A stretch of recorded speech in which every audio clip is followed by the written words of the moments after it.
ये जो पक्ष है, क्या आप इसके बारे में भी विचार करते हैं?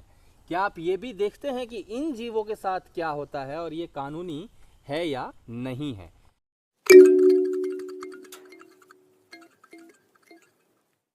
दोस्तों, पिछले दिनों हमने एक वीडियो डाला था अपने चैनल पर, जहां पर आपने देखा होगा कि एक सपेरा, और ये वही सपेरा है जिसके बारे में हमने 3 से 4 बार और भी पहले वीडियोस डाले हुए।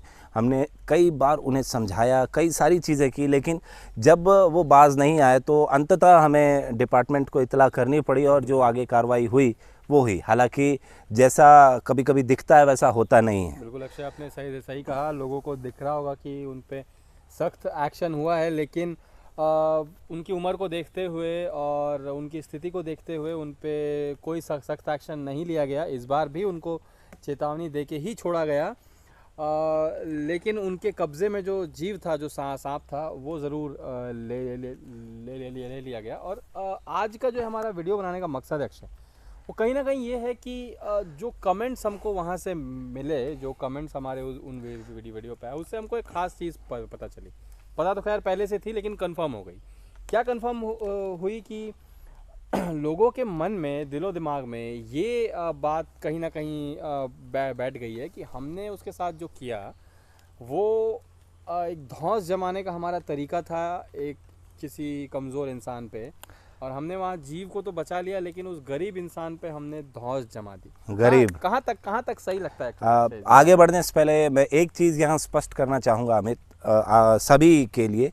ये कोई क्लैरिफिकेशन या जस्टिफाई करने वाला वीडियो नहीं है। बिल्कुल। हम यहाँ अपने एक्शन को जस्टिफाई करने नहीं आए हैं, लेकिन ये ज़रूर बताने आए हैं कि एक हमने तुरंत बाद इसके एक पोल भी डाला था। मैं उस पोल का स्क्रीनशॉट शेयर कर रहा हूँ। आप देख सकते हैं कितने % लोग किस बात पर एग्री कर रहे हैं। तो इस जो नीचे जो सेकंड सेक्शन है, नहीं वो गरीब था और उसका ऐसा करना सही है, इस मुद्दे पर बात करने के लिए दोस्तों आज हम यहाँ इकट्ठा हुए हैं। और आज हमारे पास 2 कोबराज हैं। एक हमने आज सुबह ही रेस्क्यू किया है, जो कि इस ग्रे बॉक्स में है, और ये वाइल्ड है। वाइल्ड मैं इसलिए कह रहा हूँ क्योंकि ये जंगली इलाके से घर में आया हुआ था, वहाँ से इसे पकड़ा गया। दूसरा दोस्तों, जो आप इस बॉक्स में देख रहे हैं, वॉलनट कलर का जो बॉक्स है, इसमें आप जो देख रहे हैं ये सपेरे से जब्त किया गया कोबरा है। और ये आप जब हम इसे बाहर निकालेंगे आप देखकर ही पहचान पाएंगे, क्योंकि इस तरीके का कोबरा हमारे इलाके में नहीं मिलता। हमने दोनों को साथ में रखकर वीडियो बनाने का फ़ैसला इसलिए किया ताकि आप समझ पाएँ कि जो वाइल्ड में जो कोबरा रहते हैं और जो कैप्टिविटी में ये सपेरे अपने पास रख लेते हैं, उनमें क्या अंतर होता है, कितनी क्रूएलिटी उनके साथ की जाती है, और उनके बर्बर तरीके को आपका सही ठहराना कितना सही है। दोस्तों, सबसे पहले आप देखिए सपेरे से जो हमने सांप लिया था उसकी क्या हालत है। सबसे पहले मैं आपका ध्यान आकर्षित करना चाहूँगा आंखों के पीछे ये जो डिप्रेशन आप देख रहे हैं, ये जो गड्ढे आप देख रहे हैं, वहाँ पे ये गड्ढे कैसे आए? दोस्तों, यहीं पे होती है इनकी विष ग्रंथि। सपेरे सबसे पहला काम ये करते हैं कि इनकी विष ग्रंथि को निकाल देते हैं। कई लोग ये कहेंगे कि ठीक है, सेफ़ है, सपेरों के लिए सेफ़ हो गया, लेकिन क्या ये सांपों के लिए क्या करता है? तो सांपों के लिए ये करता है कि, और ये घाव भी आप देख सकते हैं, यहाँ चोट, ये बता रहा है कि इसके साथ क्या हुआ है। आप इसकी स्किन भी देखिए। लेकिन पहले मैं बात करूँगा ग्लैंड की। तो ग्लैंड को जब निकाल दिया जाता है इनके मुंह से, तो ये खाना डाइजेस्ट करने में केपेबल नहीं रह जाते। जंगल में अगर इनको छोड़ा भी जाए तो ये शिकार को पकड़ने मारने में सक्षम नहीं रह जाते। तो अक्षय, क्या विचार है? इसको खैर पकड़े हुए बहुत ज़्यादा समय नहीं हुआ है, इसकी एक्टिवनेस थोड़ी बहुत अभी बाकी है, लेकिन क्या ये जंगल में सरवाइव कर पाएगा? मुश्किल है अमित, क्योंकि ये स्पेक्टिकल्ड कोबरा या जो भी वेनमस स्नेक होते हैं, इनके पास इकलौती ताकत इनका वेनम ही होता है। बिल्कुल। जो नॉन वेनमस होते हैं उनको ईश्वर ने या प्रकृति ने, माँ प्रकृति ने उस तरीके से बनाया होता है कि वो बिना जहर के सरवाइव कर पाते हैं, कॉन्स्ट्रिक्ट करके या ग्रिप करके, या अपनी तेज़ तर्रार प्रवृत्ति या ताकत के कारण। कोबरा या कोई भी वेनमस स्नेक सिर्फ अपने वेनम पर डिपेंड करता है। इसके पास वो काबिलियत नहीं है कि ये कॉन्स्ट्रिक्ट करके या दम घोट के अपने शिकार को मार सके। तो अगर इसे जंगल में रिलीज़ किया जाए ऐसी अवस्था में, तो इसके सर्वाइवल के चांसेस ज़ीरो होंगे, क्योंकि ये सिर्फ एक बड़ा सा मूविंग कीड़ा हो जाएगा। तब कीड़े से ज़्यादा कुछ नहीं होगा। ये किसी के लिए बहुत ही आसान भोजन बन सकता है। दोस्तों, ख़तरनाक बात ये भी है कि अगर आप आगे बढ़ते हैं और आगे बढ़ के आप इसकी स्किन को अगर देखते हैं ध्यान से, तो इसकी चमड़ी को अगर आप देख सक रहे हैं, मैं थोड़ा सा झुकाने की कोशिश करता हूँ, तो कितनी ज़्यादा ढीली हो चुकी है, कितनी ज़्यादा रगड़ चुकी है। आप यहाँ देखिए, आप इस जगह देखिए, इसको अलग अलग इलाकों में आपको चोट दिखेगा इसका। हम इसको बाहर निकालते हैं। तो दोस्तों इसे अब हम बाहर निकाल रहे हैं और ये सवाल ज़रूर आपके मन में होगा कि हमने अभी ये कहा कि जंगल में इसे छोड़ने पर इसकी मौत तय है, तो फिर क्यों इसे जंगल में छोड़ा जा रहा है और क्यों इसे नहीं सपेरे के पास रहने दिया गया? तो इस पर आपकी क्या टिप्पणी है? जी अक्षय, इसके बचने के कोई चांसेस नहीं हैं, लेकिन फिर भी इसको छोड़ा जा रहा है। इसकी मौत तय है, लेकिन एटलीस्ट आज़ादी से इसकी मौत आए, नेचुरल तरीके से इसकी मौत आए, जंगल में इसकी मौत आए। गैरकानूनी जो काम करते हैं सपेरे, वो करते हुए अंधविश्वास न फैलाएं इसको दिखा के, इसीलिए इसको जब्त किया गया और इसको जो है जंगल में लाके छोड़ा जा रहा है। मौत तो इसकी होनी है, कुछ ही समय में होनी है। प्राकृतिक हो, जंगल में हो, ज़्यादा अच्छा है वो। सही कहा अमित आपने। और अभी तो इसे बाहर निकाला है, थोड़ी देर में हम जो वाइल्ड कोबरा है उसे भी निकालेंगे और उसमें और इसमें आप क्लियर अंतर देख पाएंगे। मैं अक्षय ज़रूर कहना चाहूँगा अपने दर्शकों से कि ज़रूर कमेंट करके बताएं कि आपकी क्या राय है। ये जीव आपने कई बार देखा होगा, इस अवस्था में इस जीव को देख के कैसा लग रहा है आपको? कोई भी जीव हो अमित, मेरा एक सवाल है, मैं उन सभी दर्शकों से मेरा एक सवाल है जो हमारे कृत्य को गलत ठहरा रहे हैं। अगर आपको लगता है हमने गलत किया तो आप ये बताएं कि सर्कसों पर फिर क्यों बैन लगाया सरकार ने? सर्कस पे बैन क्यों लगा है? क्यों चोरी डकैती को गरीब होने के बावजूद जस्टिफाई नहीं किया जा सकता? कोई आदमी अगर किसी का मर्डर कर देता है और ये बहाना दे देता है कि मैं जो हूँ बहुत माली हालत में तंग है, उसके पास ज़्यादा पैसे थे तो मैंने उसे मारा और उससे पैसे मैंने छीन लिए, तो क्या उसको सज़ा नहीं होगी? क्या उसको जस्टिफाई किया जाएगा? अगर इस एक्ट को सपेरे के इस एक्ट को आप जस्टिफाई कर रहे हैं, तो चोरी डकैती और उस जैसे सारे क्राइम को आपको जस्टिफाई करना पड़ेगा।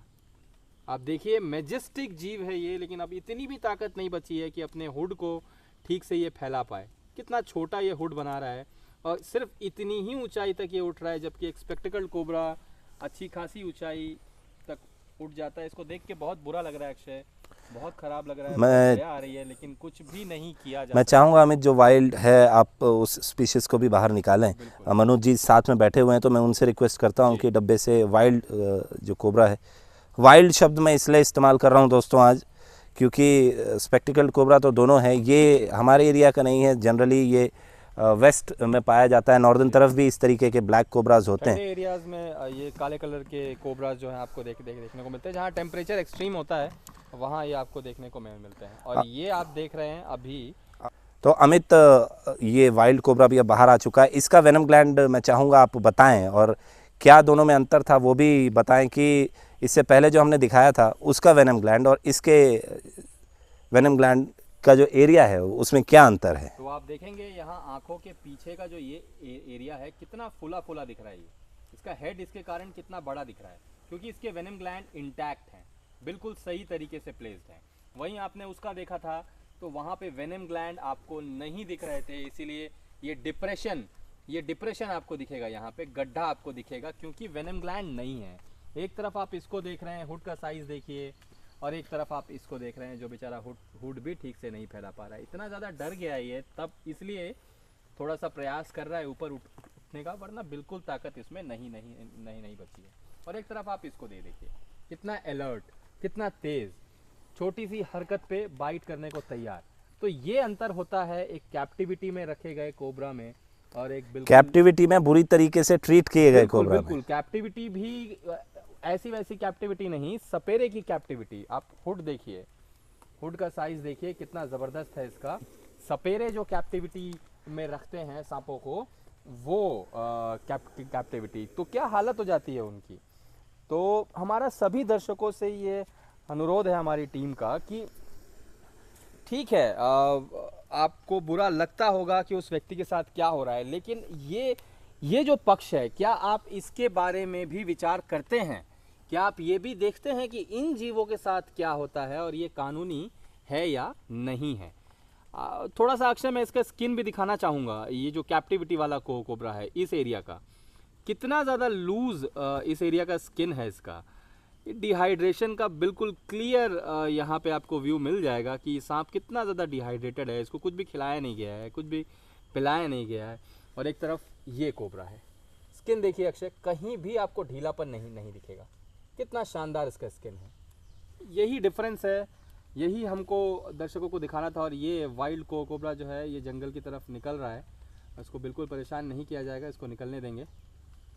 दूसरी तरफ ये है, उस तरफ देख के उसकी आज़ादी को सिर्फ महसूस कर सकता है अक्षय, सिर्फ फील कर सकता है कि एक ज़माने में ये भी इस तरीके से जंगल में जाता होगा, शिकार करता होगा।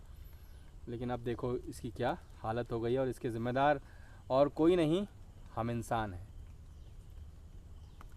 सब कुछ जानते परखते हुए भी इसको हमको जंगल में रिलीज़ करना ही होगा। इसको हम कैप्टिविटी में मरने नहीं देंगे।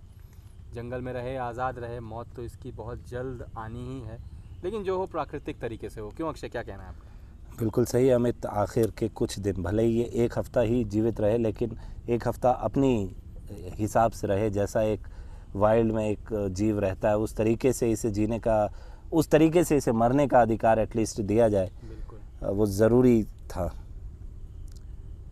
शब्द नहीं है दोस्तों, निशब्द हैं हम इसकी हालत देखकर, क्योंकि काफ़ी समय से हम सांपों के साथ काम कर रहे हैं। और ऐसा नहीं होता है दोस्तों ज़्यादातर हमारे साथ कि इस तरीके के सेंटिमेंट्स या इमोशंस हम पर हावी हो, लेकिन ये कंपैरेटिव वीडियो बनाने के दौरान थोड़ा सा दिक्कत हुआ। हालांकि जो सोशल फीलिंग की बात कर रहे थे वैसा नहीं होता है कि ये वैसा फील कर रहा हो, लेकिन कहीं ना कहीं संभव है। अक्षय, ख़त्म करने से पहले मैं एक चीज़ और यहाँ लोगों को बताना चाहूँगा कि ऐसा नहीं है कि सरकारें इन सपेरों के लिए कोई योजना उनके पास नहीं है। सरकारों के पास सपेरों के लिए ही नहीं बल्कि हर एक आम इंसान के लिए योजनाएं हैं। गांव में बैठे बैठे भी 100 दिन की मजदूरी उनको मिलना तय है। और बच्चों के लिए स्कूल्स हैं, फ्री में स्कूल्स हैं जहाँ उनको खाना मिलता है, यूनिफॉर्म मिलता है, सब कुछ मिलता है। लेकिन हमने देखा कि ये सपेरे अपने बच्चों को जानबूझ के स्कूल नहीं भेजते हैं, अपना ये काम सिखाते हैं, क्योंकि इसमें मेहनत ना के बराबर है और आमदनी लोगों को बरगला के झूठ बोल के आमदनी बहुत अच्छी है।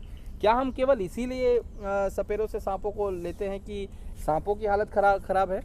नहीं अमित, सिर्फ सांपों की बात नहीं है, हम उनके ही बेहतर भविष्य के लिए करते हैं। क्योंकि जिस सपेरे की हमने बात करी ये हमारे ही राज्य का है, महासमुंद ज़िले का, और इनके 4 बच्चे हैं। बड़ा बेटा जो उनका है वो किसान है, और जो सबसे छोटा लड़का है उसके साथ वो घूम रहे थे। 14 वर्ष का है दोस्तों, उसका नाम शेखर है, और अब तक उसे कोई अक्षर ज्ञान नहीं है। हमारे राज्य में और मेरे ख्याल में सर्व शिक्षा अभियान के तहत पूरे भारत में 14 वर्ष तक के बच्चों को अनिवार्य शिक्षा दी जाती है। बिल्कुल अक्षय, और ये उसे उससे वंचित कर रहे हैं जी। और छत्तीसगढ़ में तो अक्षय 12वीं तक फ्री एजुकेशन अब जो है वो लागू हो चुकी है। 12वीं तक के बच्चों को फ्री एजुकेशन सरकारी स्कूलों में दी जाती है। आप केवल ये ना सोचे दोस्तों कि एक गरीब के पेट पर हमने लात मारी, हम ज़्यादा बेहतर तरीके से उसके भविष्य के बारे में सोच रहे थे, उसके बारे में, उसके बेटे के बारे में। आप खुद सोचें, और कहीं ना कहीं पूरे समाज के बारे में आप खुद सोचें कि एक पढ़ा लिखा व्यक्ति और एक अनपढ़ व्यक्ति, कौन ज़्यादा बेहतर समाज के लिए साबित होगा अमित? एक पढ़ा लिखा व्यक्ति, एक समझदार व्यक्ति अपने समाज के लिए तो आप बात की बात करें, अगर हम उस सपेरे की ही बात करते हैं तो अपने परिवार के लिए वो कैसी परिस्थिति में ज़्यादा बेहतर कर पाएगा? वो खुद अपने लिए भी जब पढ़ा लिखा होगा, समझदार होगा, दो अक्षर का ज्ञान होगा, गिनती आएगी, तो वो कोई ऐसा काम कर पाएगा जो वो लंबे समय तक कर सकेगा, अपना परिवार चला पाएगा। सिर्फ इतना ही नहीं, समाज में अज्ञानतावश ये जो भ्रामक बातें फैलाते हैं सपेरे, हमको पता है हमको अवेयरनेस प्रोग्राम क्यों करना पड़ता है। हमको अवेयरनेस प्रोग्राम केवल इसलिए करना पड़ता है क्योंकि लोगों के दिमाग में ऑलरेडी सपेरों ने कचरा भर रखा है। उस कचरे को हमको निकालना है, और ये कचरा कब नहीं भरेगा? जब सपेरे इस प्रकार के कामों को छोड़ के मेन स्ट्रीम में जुड़ेंगे। अभी ये ज़रूर आपको लग सकता है कि थोड़ा हार्श है, लेकिन मेन स्ट्रीम में लेके आने के लिए ये हमको करना पड़ेगा। और सिर्फ हमको ही नहीं बल्कि हमारी टीम तो ये सभी रेस्क्यूअर से कहना चाहेगी कि अपने एरिया के सपेरों को जितना हो सके आप मेन स्ट्रीम में जोड़ने का प्रयास कीजिए। ये अंदर तक, काफ़ी अंदर तक धसी फांस है और इसे निकालने में तकलीफ़ तो होगी। बिल्कुल होगी, बिल्कुल। इसी नोट पर दोस्तों आज के वीडियो को हम ख़त्म करते हैं और आशा करते हैं कि आपको समझ आया होगा कि क्यों सपेरे जो हैं उनके पास सांपों को नहीं होना चाहिए। सिर्फ इतना ही नहीं अक्षय, आप अगली बार किसी सपेरे को न पैसे देंगे और हो सके तो आप उसको बिठा के समझाने बताने का प्रयास करेंगे या फिर डिपार्टमेंट को रिपोर्ट करेंगे। बेहतर होगा कि आप उसे समझा पाएँ कि उसका भविष्य, उसके परिवार का भविष्य, उसके बच्चों का भविष्य किस में ज़्यादा बेहतर है। आज के वीडियो में दोस्तों इतना ही। जय हिंद, वंदे मातरम।